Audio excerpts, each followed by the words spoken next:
Hello! Hello guys! Nagluluto ako ng creamy chicken. Sarap nito guys. Paborito to ng amo ko. Parang ano lang Pilipino. Parang Filipino foods lang yung gusto nila. Ang sarap.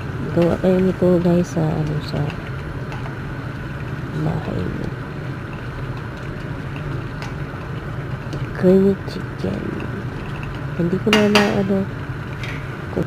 kung ano yung mga dinalagay.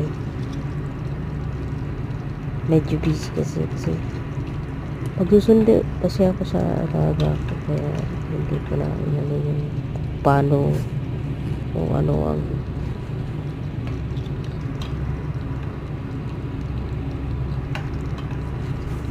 sobrang sarap nito guys.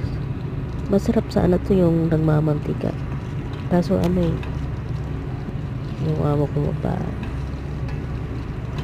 kahit lalaki ayaw nila yung nagmamantika, masama daw sa